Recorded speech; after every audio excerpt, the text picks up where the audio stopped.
नमस्कार। आज बसंत नवरात्रि का प्रथम दिन अर्थात विक्रम संवत 2081 का प्रारंभ। जैसा कि हम जानते हैं, नवरात्रि 9 दिनों का पर्व है जो माँ दुर्गा को समर्पित है। नवरात्र के दौरान प्रत्येक दिन देवी दुर्गा के एक रूप को समर्पित होता है।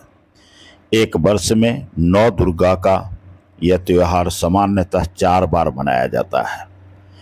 इसमें परंपरागत रूप से शरद नवरात्रि को प्रमुख कहा जा सकता है, जिसे हिंदू सर्वाधिक हर्षोल्लास के साथ मनाते हैं। यद्यपि शेष 3 नवरात्रियों का भी बहुत धार्मिक और सामाजिक महत्व है। शारदीय नवरात्रि के बाद कई क्षेत्रों में चैत्र नवरात्रि को भी बहुत धूमधाम से मनाया जाता है, जो वर्तमान आज प्रथम पूजा है। हालांकि शेष नवरात्रियां माघ गुप्त नवरात्रि, आषाढ़ गुप्त नवरात्रि अधिक नहीं मनाई जाती, लेकिन उनका गहन आध्यात्मिक महत्व है। हमारे अनेक धर्म ग्रंथों में इन 4 नवरात्र के अतिरिक्त एक और गुप्त नवरात्र का वर्णन है, जिसे पौष गुप्त नवरात्र के नाम से जानते हैं, जिसका आध्यात्मिक महत्व बहुत है, लेकिन पौष गुप्त नवरात्रि के बारे में बहुत कम लोगों को जानकारी है। आज नवरात्रि के प्रथम दिन देवी शैलपुत्री की पूजा की जाती है। अर्थात माँ शैलपुत्री दुर्गा के 9 रूपों में पहला रूप है, जिनकी भक्तगण नवरात्रि पर्व में पूजा अर्चना करते हैं। नवरात्र के 9 दिन दुर्गा माँ के 9 रूपों को समर्पित होते हैं और इस पावन पर्व के प्रथम दिन माँ शैलपुत्री की पूजा अर्चना होती है। शैलपुत्री पूजा का मुहूर्त इस बार आज के दिन 9:12 के बाद से 13:58 तक कभी भी किया जा सकता है। इसमें सबसे पहले घट की स्थापना करते हैं, अर्थात कलश की स्थापना करते हैं, और फिर उसमें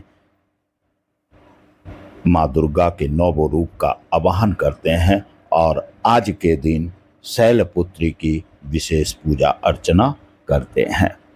ये घट स्थापन का मुहूर्त दिल्ली के लिए है।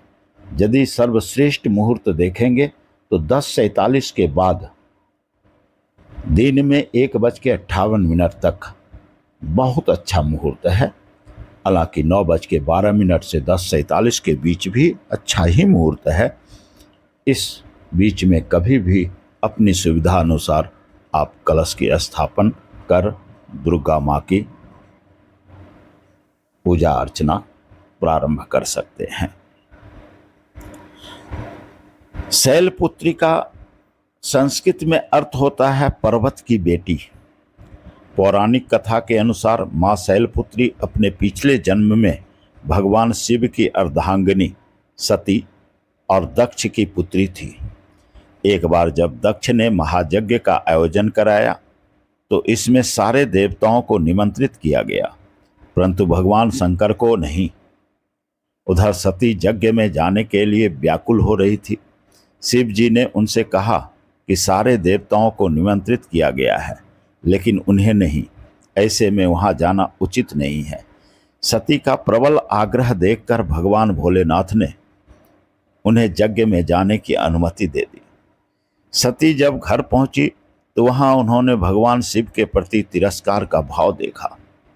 दक्ष ने भी उनके प्रति अपमानजनक शब्द कहे। इससे सती के मन में बहुत पीड़ा हुई।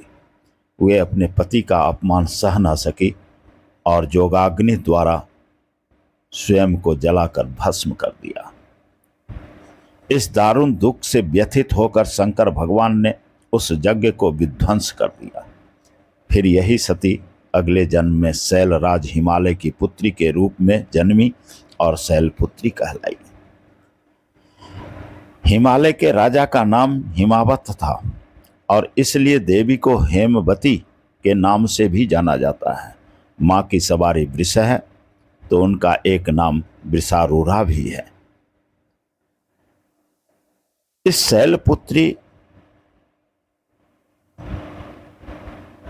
की पूजा अर्चना का एक ज्योतिषीय महत्व भी है। ज्योतिष के हिसाब से शैलपुत्री चंद्रमा का सूचक होता है, चंद्रमा को दर्शाती है। इसलिए उनकी उपासना से चंद्रमा के द्वारा पड़ने वाले सारे बुरे प्रभाव निष्क्रिय हो जाते हैं।